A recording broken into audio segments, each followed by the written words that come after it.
अस्सलाम वालेकुम, this is हुमैना Basit for promotion of knowledge.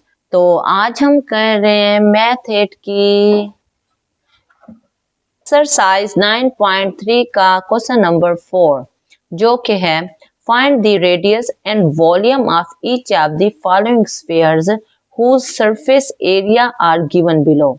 Question number 4 के उसने 3 पार्ट दे दिए हैं। हर पार्ट में उसने हमें एरिया दे दिया, सरफेस एरिया हमें गिवन है और हमने रेडियस और वॉल्यूम को मालूम करना है, दो चीजों को मालूम करना है। तो देखें पिछले पेज पे, पेज नंबर 144 पे, यहाँ हमारे पास दो शेप दी हुई हैं जो कहा हुआ है कि ये स्फेयर है। स्फेयर इस तरह की बॉल की शक्ल का होता है। तो बस स्फेयर की शक्ल दी हुई है और स्फेयर का सरफेस एरिया का उसने फार्मूला दिया है जो कि 4πr² है। तो सरफेस एरिया उसने हमें दे दिया, हम इस फार्मूले में पुट करेंगे और आर को फाइंड आउट कर लेंगे। आगे पेज नंबर 145 पे यहाँ वॉल्यूम ऑफ स्फेयर भी दिया हुआ है, उसका फार्मूला जो कि है वॉल्यूम ऑफ स्फेयर 4/3πr³। तो का हम फार्मूला यूज करेंगे v is equal to 4/3πr³। तो ये दोनों फार्मूले यूज करके हम रेडियस और वॉल्यूम निकाल लेंगे। तो अब हम चलते हैं सॉल्यूशन की तरफ। देखिए क्वेश्चन नंबर 4 दिया हुआ है जिसमें 3 पार्ट दिए हुए हैं। फर्स्ट पार्ट दिया हुआ है 2011/7 सेंटीमीटर स्क्वायर।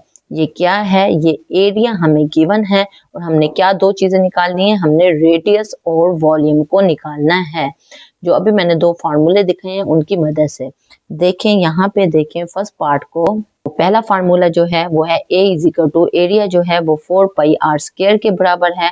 एरिया की वैल्यू उसने दे दी है जो कि है 2011/7। तो a की जगह पे, एरिया की जगह पे 2011/7 पुट कर दिया और 4πr² वैसे का वैसे आ गया। तो 4πr² वैसे है। 201 को आपको पता है इसको हल करने का क्या तरीका होता है। 201 को आप 7 से मल्टीप्लाई करोगे, जो आंसर आएगा उसको 1 में ऐड करोगे तो 1408 आ जाएगा और नीचे जो 7 है वो डिनोमिनेटर में वैसे ही रहता है। तो बस हमने r की वैल्यू निकालनी है, 4π है तो 4π को बराबर के इस तरफ लेके आएंगे, राइट साइड पे लेके आएंगे। तो 4π यहाँ नीचे चला जाएगा और यहाँ 7 पहले से मौजूद है।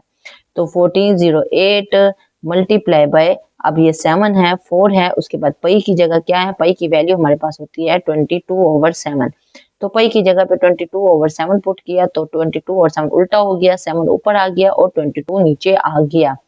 7 से कट गया, 4 1408 से कटा तो हमारे पास 352 आ गया, नीचे 22 है, इनको काटा तो हमारे पास 16 आंसर आ गया। हमें r की वैल्यू चाहिए, ये r² है तो दोनों तरफ हम स्क्वायर रूट ले लेंगे।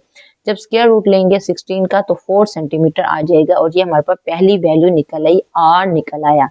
तो हमने पहले फार्मूले की मदद से r को निकाल लिया। अब हमने वॉल्यूम ऑफ स्फीयर लेना है, दूसरा फार्मूला यूज करना है।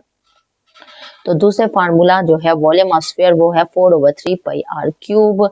तो 4/3πr, r की जगह पे हम जो वैल्यू निकाली है 4 की पावर क्यूब है तो 4 3 बट पर मल्टीप्लाई हो रहा है तो 4 को 3 बट पर लिख लिया। न्यूमरेटर ऊपर वाले आपस में मल्टीप्लाई हो गए, डिनोमिनेटर यानी 3 और 7 आपस में मल्टीप्लाई हो गए 21। 56 32 को 21 पे डिवाइड करें कैलकुलेटर की मदद से तो 268.19 सेंटीमीटर क्यूब आंसर आ जाएगा। तो बहुत ही आसान क्वेश्चन है, हमने वॉल्यूम ऑफ स्फीयर निकालना है उसी वॉल्यूम ऑफ स्फीयर के फार्मूले से।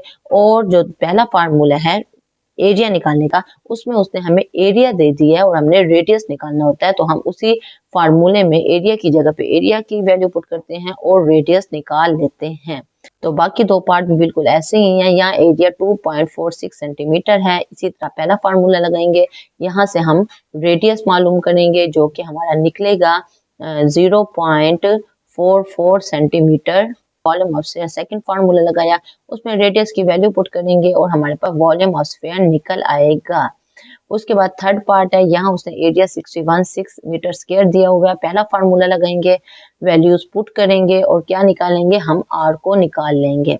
तो r हमारे पास निकला, r हमारे पास 7 निकल आया। वॉल्यूम ऑफ स्फीयर दूसरा फार्मूला लगाएंगे और दूसरे फार्मूले में रेडियस भी पुट कर देंगे और बाकी वैल्यूज भी पुट कर देंगे और वॉल्यूम ऑफ स्फीयर निकलेगा 143.7.33। यहाँ दोनों फार्मूले यूज होने हैं, आप दोनों फार्मूलों को अच्छे तरीके से याद कर लें तो आपसे बहुत अच्छे तरीके से क्वेश्चन हो जाएंगे। तो कोई कंफ्यूजन हो, कोई मसला हो, कोई बात समझ ना आई हो, आप नीचे कमेंट में पूछना, मैं इंशाल्लाह कमेंट बॉक्स में उसका डेफिनेटली जवाब दे दूंगी। तो अपना ख्याल रखिएगा। ओके, फिर अल्लाह हाफिज।